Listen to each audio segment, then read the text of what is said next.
Imagine you're at the gym, right? You're stepping up to the barbell, getting ready to deadlift. Yeah, they're a classic heavy lift. Exactly. Or, maybe you're not even at the gym. Maybe you're just at home bending over to pick up a heavy box or like scooping up a wriggly toddler from the floor. Right, everyday life stuff. Yeah. And as you heave that weight up, you feel it, that distinct downward strain right in your core. And in that moment, a question flashes through your mind, which is this actually hurting my pelvic floor? It's a huge fear for so many people. It really is. Like, could repeatedly lifting heavy things actually contribute to vaginal laxity? Because for decades, mainstream medical advice has basically told women to drop the heavy weights to protect their pelvic floor. Yeah, that's been the standard line forever. Right. So welcome to today's deep dive. Our mission today is to dig into a whole stack of medical guidelines, pelvic physiotherapy resources, and scientific studies to answer this exact question. And what we found is pretty shocking. It really is, because when we actually looked at the clinical data and the physics of human anatomy, we found out that advice is not just outdated, it might actually be the exact thing causing the damage. Yeah, it completely flips the script on what most of us were taught, Totally. because we have this profound culturally ingrained fear that the mechanical act of lifting is somehow like stretching us out or breaking us down internally. Like our organs are just going to fall out. Right. We imagine our internal organs acting like this heavy bowling ball dropping onto a fragile hammock. No. But I mean, the human body is an incredibly resilient, adaptable system. It is specifically designed to handle loads. Which is such a relief to hear, honestly. It really is. But to understand why someone might experience laxity or prolapse, we have to kind of ignore the barbell for a second and look at how our internal pressure actually works. Okay, right. Because before we can blame heavy weights for causing laxity, we have to actually understand the container that handles the weight. And the clinical sources use this brilliant analogy that really helped me visualize this. They say, think of your deep core as a soda can. I love the soda can analogy. It's so good. So the top of the can is your diaphragm, right? That's your primary breathing muscle sitting right under your ribs. Then the cylindrical sides of the can are made up of your deepest abdominal muscles. The transverse abdominis. Right, those, and your spinal muscles wrapping around your middle. And then the bottom of the can, that is your pelvic floor. Yeah, and what is vital to realize here is that this internal soda can isn't some rigid static cylinder. It operates as a highly dynamic piston system. A piston. Okay, how does that work? Well, when you inhale, your diaphragm physically drops down to pull air into your lungs. And that downward action increases the intra-abdominal pressure inside the can. Okay, so the pressure goes up. Right. And because the air has to displace something in that closed system, your pelvic floor naturally lengthens and drops downward to accommodate that pressure. Oh, wow. So just by taking a deep breath, the bottom of the can naturally pushes outward. It drops down and slightly outwards, yeah.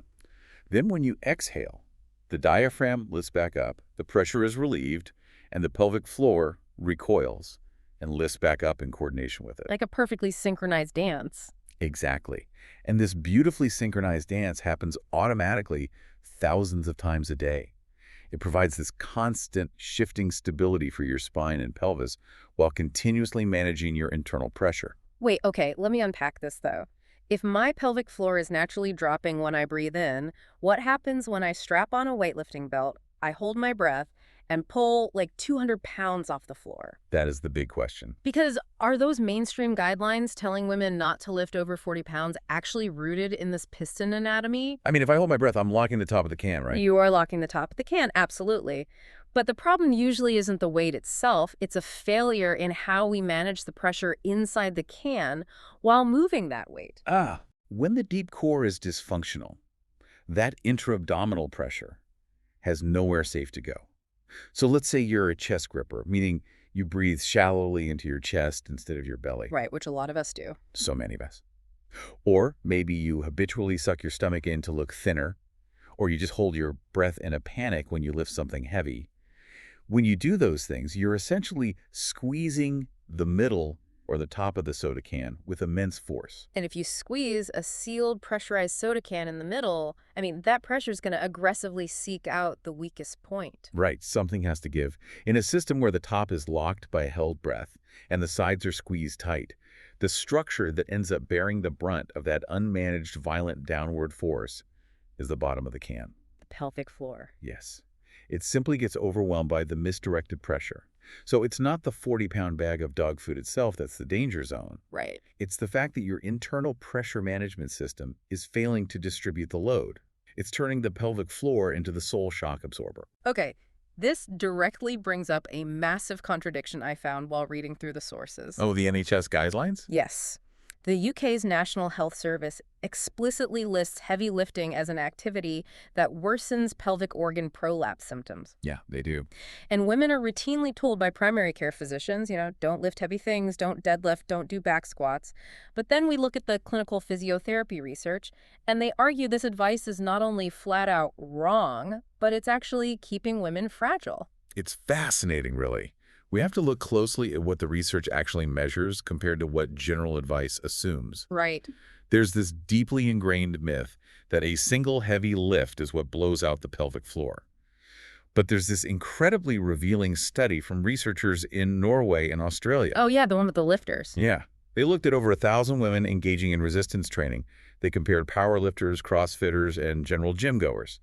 And they found something that completely defies that conventional wisdom. Which one? The women who lifted the heaviest weights, and we're talking over 50 kilograms, so about 110 pounds, they actually reported significantly fewer pelvic organ prolapse and incontinence symptoms than the women lifting lighter weights under 15 kilograms. I mean, that just defies basic gravity for me. If a 110-pound weight is pushing down on my core, how does the bottom of the hack cannot blow out compared to a 10-pound dumbbell? The answer lies in the physiological difference between peak weight and cumulative strain, plus the time under tension.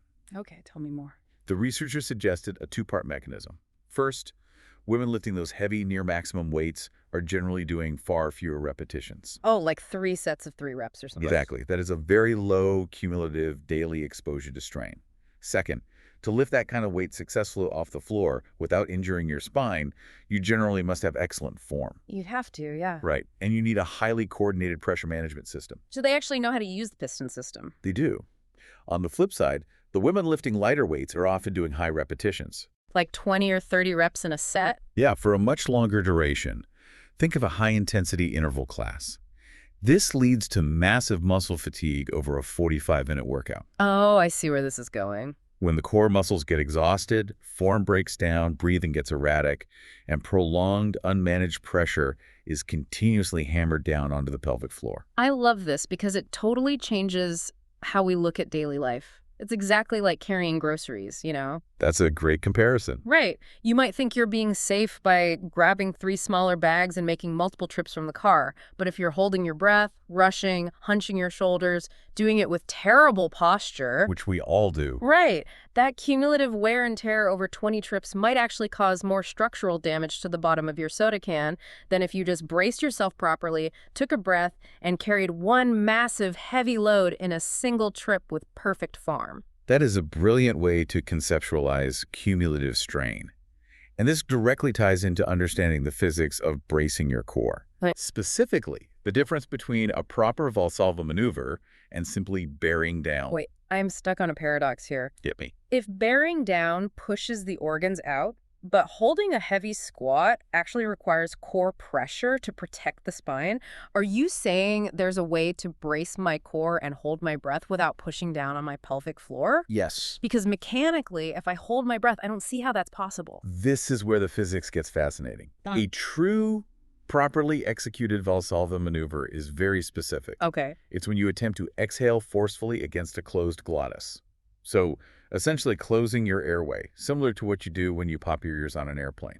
Oh, okay. I know that feeling. Right. When you do this correctly, you trap air in the lungs, creating a rigid block of pressure that stabilizes the spine. But crucially, because the entire core musculature is engaged as a unified cylinder, the pelvic floor is recruited as part of that bracing mechanism. Wait, really? Yeah. It actually stiffens and elevates slightly to meet the pressure. So it's bracing for impact, not acting as a passive hammock. Exactly. It becomes a rigid floor. The problem is that many people, especially those with underlying pelvic floor dysfunction, they don't perform a proper Valsalva.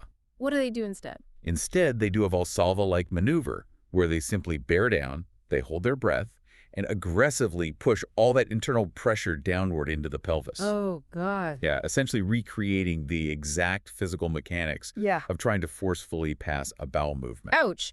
And that downward pushing repeated over and over is what actually overstretches the tissues. You've got it. The weight of the barbell or the toddler isn't the true culprit. The damage comes from the bearing down, the incorrect breathing patterns, and the sheer duration of exposure to that downward mechanical force. So if that internal pressure bomb is mismanaged and the pelvic floor is taking the hit day after day, what actually happens to the tissue? Well, Is that what directly causes the feeling of being stretched out or like experiencing vaginal laxity? to understand the symptoms, the medical literature differentiates between two closely related conditions. There's pelvic organ prolapse, or POP, and vaginal laxity, or VL. Okay, what's the difference? Pelvic organ prolapse is an anatomical physical descent. Mm-hmm. It occurs when the fascial support structures weaken to the point that internal organs, like the bladder, the uterus, or the rectum, physically bulge or drop down into the vaginal canal. Essentially a physical internal hernia. That is a very accurate comparison, yeah. Vaginal laxity, however, is categorized primarily as a symptom. Right, it's more of a feeling. Exactly. It is the subjective feeling of looseness, a loss of physical tone, or a decrease in friction in the vagina. Gotcha. While they are separate clinical diagnoses, they travel together frequently. The sources highlight a major study involving over 2,300 women. That's a huge study. Yeah, in that group, 38% reported feeling vaginal laxity. And that sensation of looseness was significantly associated with underlying prolapse symptoms, a history of vaginal childbirth, and a noticeable reduction in sexual sensation. But, the physiotherapy sources point out something that completely threw me. Oh, the part about tight muscles. Yes. They state that a tight pelvic floor can actually cause these exact same problems of laxity and prolapse. Now, usually in fitness, a tight muscle is a strong muscle. Like, if my calves are tight, they can still perform. Why is a tight pelvic floor considered the enemy here? It's one of the most counterintuitive aspects of pelvic health, for sure. A chronically tight pelvic floor acts mechanically just like a weak pelvic floor. Really? How? Because it's trapped in a constant state of hypertonic contraction.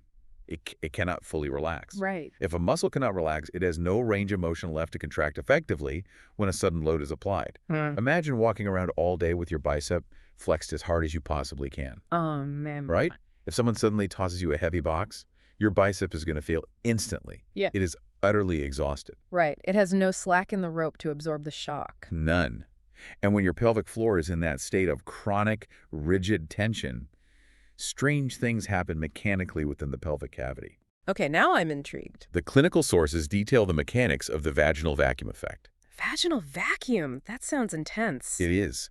Because the hypertonic pelvic floor is rigid and can't coordinate smoothly with the diaphragm, it can alter the pressure dynamics within the vaginal canal itself. Think of a plastic syringe. Okay. When you pull the plunger back, you create negative pressure that sucks fluid or air in. A rigid, unyielding pelvic floor can cause the vaginal walls to hold an unnatural open posture during movement. Meaning? It acts like a vacuum that literally draws air into the vagina. Wait, so a tight muscle physically pulls air in? By creating that rigid cavity, yes. Then, when the intra-abdominal pressure suddenly increases, like when you stand up from a squat or cough or even just shift your posture, that trapped pocket of air is forcefully expelled. Resulting in vaginal wind. Yes, the rigid tissues act like a whistle for the escaping air. It is a highly common symptom, and it often leads women to mistakenly believe they are permanently loose or stretched out, when in reality their muscles are excessively tight and fatigued. Okay, so if feeling loose might actually mean you're too tight, and if the goal is to stop this downward pressure bomb so we aren't walking around constantly clenched, how do I actually pick up the heavy box without blowing the bottom out of the can? The primary mechanical fix highlighted across the physical therapy literature is mastering the exhale on effort strategy. Exhale on effort, okay. Instead of bearing down and pushing pressure into the floor when you lift that heavy box, you consciously coordinate your lift with a forceful exhale. Right. As you exert the most effort to stand up, you breathe out. Go back to our piston analogy. As you exhale, your diaphragm lifts upward, and your pelvic floor naturally recoils and lifts upward with it. Oh, so by exhaling as you lift, you're literally giving your pelvic organs an elevator ride up. You're pulling them safely away from the danger zone right as the load hits its peak. That is the exact mechanism. You are allowing the pelvic floor to naturally lift and support the organs during the hardest part of the movement. You're actively working with the pressure system rather than fighting against it. Okay, that makes perfect sense mechanically. But, I mean, we have to address the elephant in the room here. Ah, yes. Perfect form won't save you if the tissue itself is degrading chemically. Very true. The sources dive heavily into a massive chemical component that can cause severe vaginal laxity, even if you have flawless lifting form or, even if you never pick up a dumbbell in your life. Mechanics are only half the story. Yeah. We absolutely must talk about the hormonal landscape, Yeah. specifically genitourinary syndrome of menopause, or GSM. Right. The reality is that the structural integrity of the pelvic floor and the vaginal canal isn't just about the strength of the muscle fiber. It's about the biological health of the connective tissue itself. Okay. And that tissue is heavily fundamentally reliant on estrogen. Yeah, the sources specify that the entire region, like the vagina, the vulva, the urinary tract, they're absolutely covered in estrogen receptors. But how does the hormone actually affect the physical structure? Estrogen is essentially the maintenance hormone for pelvic tissues. In a healthy, estrogen-rich environment, the superficial cells of the vaginal lining are plump. They're constantly shedding and regenerating. Think of it like a sponge full of water. Nice and hydrated. Exactly. These cells release a sugar called glycogen. Glycogen acts as the primary food supply for healthy bacteria called lactobacilli. Right, the good bacteria. Yeah, they're basically the castle guards. They keep the environment acidic, resilient, and infection-free. But during perimenopause and menopause, when estrogen levels plummet, this entire biological ecosystem crashes. So if the estrogen drops, the food supply drops. Exactly. The mucosal layer of the vagina thins out dramatically, like a sponge drying out into parchment paper. Because there are fewer superficial cells, glycogen drops, the lactobacilli starve, and the tissue becomes incredibly fragile. Oh. But the most critical structural change happens in the deeper connective tissue. You have cells called fibroblasts, which you can think of as tiny construction workers. I love that. Their sole job is to produce collagen and build the structural scaffolding of the tissue. Without estrogen signaling them to work, these fibroblasts basically go dormant. They just stop working. Yeah, the existing collagen fibers fuse together, and the elastin fibers, which give the vagina its stretch and snapback quality, literally begin to fragment and break apart. Oh, man. So if we bring this back to our soda can analogy, if the muscles are the aluminum walls of the can, the estrogen is like the chemical integrity of the metal itself. That's a great way to put it. Without estrogen, the aluminum turns to tinfoil. It doesn't matter how well you manage the internal pressure or how perfectly you exhale, the structural walls are going to give out because the material itself is compromised. The material becomes inherently incapable of handling everyday loads. And this is exactly why women will frequently experience the sudden sensation of laxity, reduced sexual sensation, or new prolapse symptoms around menopause. Completely independent of their exercise habits. Entirely. The loss of elasticity means the vagina's natural capacity to stretch and return to its original shape simply vanishes. But this raises a huge red flag for treatment, right? Because if the material of the can is failing because the tiny construction workers went dormant from a lack of estrogen, then doing 1,000 Kegels a day isn't going to fix the problem. No, it won't. You can't exercise a hormone deficiency away. You really can't. You cannot flex your way out of fragmented collagen. And that is why treating pelvic floor dysfunction, laxity, and prolapse requires a highly targeted, multifaceted approach based on the actual cause. It makes sense. If the issue is a tight, uncoordinated muscle, then pelvic floor physical therapy is the absolute gold standard, learning how to relax the muscle and coordinate the breath. But if the issue is hormonal thinning, the solutions must shift to biology. The British Menopause Society guidance strongly supports localized vaginal estrogen as a major treatment here, right? Yes, vaginal estrogen works directly at the source.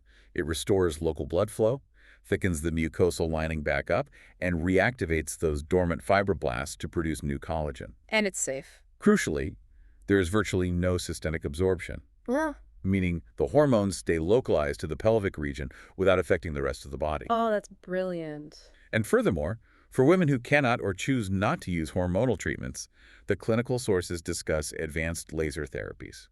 Like lasers inside the vagina? Yeah. These treatments utilize highly controlled thermal energy microinjuries to stimulate the body's natural wound-healing response.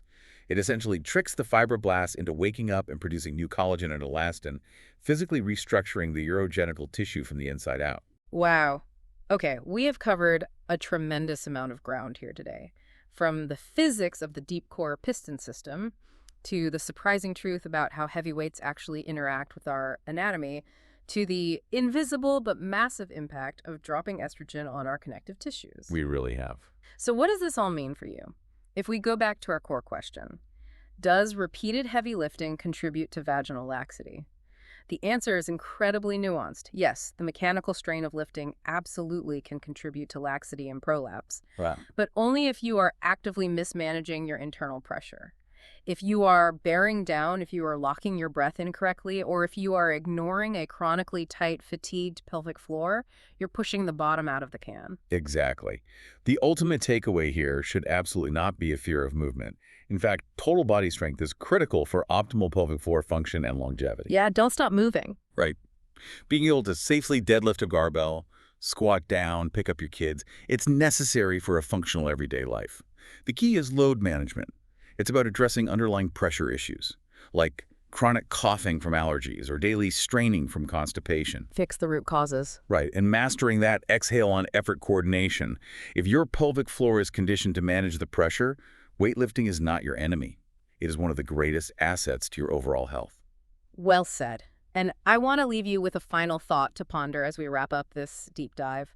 The fitness industry spends billions of dollars, and we spend endless sweating hours at the gym, obsessing over the visible mirror muscles of the core, right? We chase that elusive six-pack. Oh, absolutely. Meanwhile, we almost entirely ignore the invisible foundational bottom of the can until the day it finally breaks and symptoms appear. So what would our fitness routines, our athletic performance, and our overall longevity look like if we stopped focusing purely on the aesthetic of the abdominal wall and actually started training our bodies from the pelvic floor up? I mean, it would fundamentally shift how we age, how we move through the world, and how we truly understand our own structural strength. The next time you go to pick up that heavy box or reach down for your toddler, remember that your core is not a static block of muscle. It is a complex, dynamic, living system of pressure, hormones, and breath. Treat the bottom of the can with respect. Remember to exhale on the effort, and your body will support you for a lifetime.